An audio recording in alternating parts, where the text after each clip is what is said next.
आत्ता फक्त ट्रेलर दाखवतो, नंतर विधानसभेच्या प्रचाराला पिक्चर दाखवायला परत येतो, कारण हेलिकॉप्टरचा टेक ऑफ आहे, त्यामुळं फार सविस्तर आता बोलत नाही. कारण माझ्या आधी सुनील गव्हाणे असतील, महबूबभाई शेख असतील, यांनी मुद्दे मांडलेत. सगळे पत्रकार बांधव आहेत. मगापासून सगळ्यांच्या मोबाईलवर आचारसंहिता लागली, आचारसंहिता सुरू झाली, निवडणुकीची तारीख ठरली, असे सगळे मेसेज आले. आणि तेव्हा मला कोणीतरी विचारलं, आता निवडणुकीचा खेळ सुरू झाला का?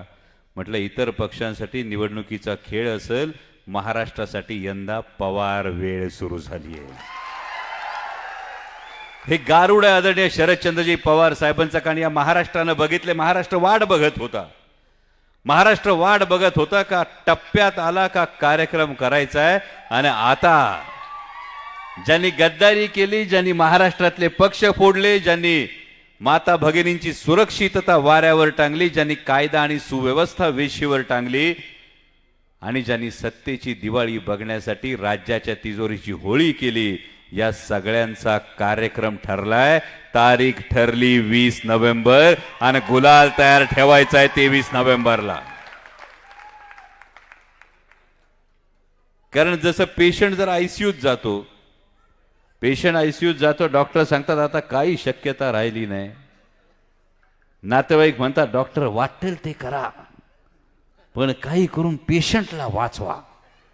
ही भावनिकता जशी असते त्या पद्धतीनं सरकारने जो काही शेकडो घोषणा आणि शेकडो निर्णय एकेका मंत्रिमंडळ बैठकीत घ्यायला सुरुवात केली, यावरून कळायला लागलं म्हणजे 2.5 वर्षात दुसरं काहीच केलं नव्हतं. म्हणून आता 2-3 मंत्रिमंडळ बैठकांमध्ये कुठे 160 निर्णय, कुठे 180 निर्णय, हे निर्णयावर निर्णय घेणं सुरू आहे. पण आपल्याला माहिती आहे, परीक्षेच्या आदल्या दिवशी गाईड विकत घेतल्याने पोरग पास होत नसतं. आणि ऐन बैठकांना, ऐन आचारसंहिता लागायच्या तोंडावर घेतलेल्या निर्णयांनी सरकार परत येत नसतं.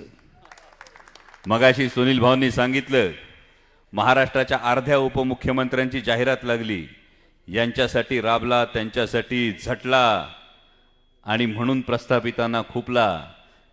सुनील भाऊ, ती वास्तविकता अशी आहे, ज्यांनी महाराष्ट्र लुटला, जो गुजरातसाठी राबला म्हणून लोकसभेला तोंडघशी पडला, ही वास्तविकता आहे. पण इचलकरंजीकरांना तुम्हाला जाणीवपूर्वक सांगतो, लोकसभा निवडणुकीला आदल्या रात्री काहीतरी अफवा पसरल्याचा कानावर आलं. बरोबर ना मदन भाऊ? आदल्या रात्री काहीतरी अफवा पसरल्या आणि मग धार्मिक संदेश दिले गेले. हे धार्मिक संदेश दिले गेल्यानंतर इचलकरंजीमध्ये मतदानाच्या वेळी लोकांचं बोट जरा वर खाली झाले. म्हणजे लोकसभेला जिथं मशाल पेटवायची तिथं चुकून बटन दाबलं गेलं.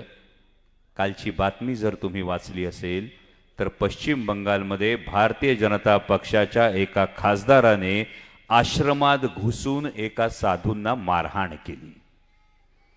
आता इचलकरंजीकरांनी याचा विचार करा, पश्चिम बंगालमध्ये एका भारतीय जनता पक्षाच्या खासदाराने आश्रमात घुसून साधूंना मारहाण केली.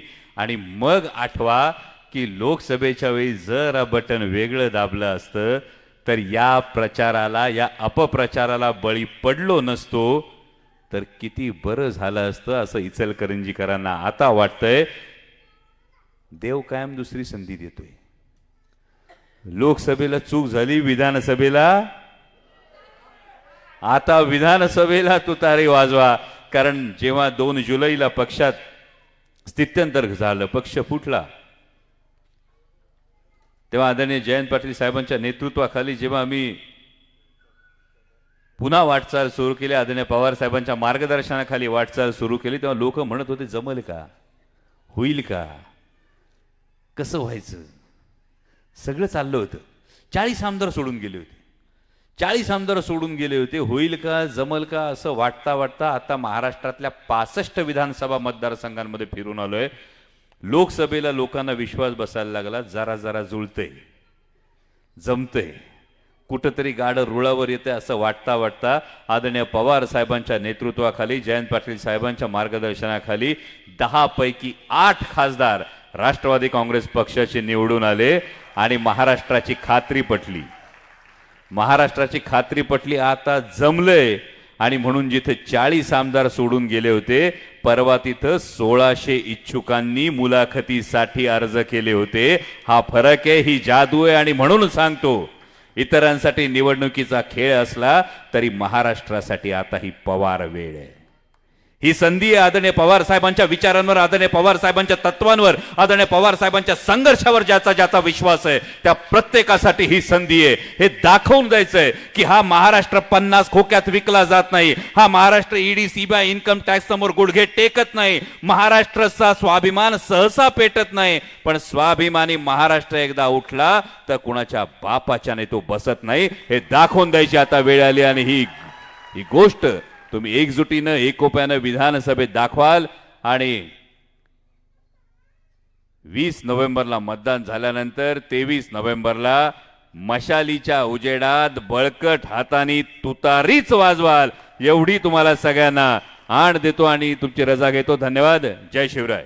मनामनात चैतन्य पेरणार डॉक्टर अमोल कोल्हेंचं भाषण. यानंतर ज्यांचं मनोगत ऐकण्यासाठी आम्ही सगळे उत्सुक आहोत ते सन्माननीय आमदार जयंतरावजी पाटील साहेब यांचं जोरदार टाळ्यांनी आपण स्वागत करूया. महाराष्ट्राच्या राजकारणात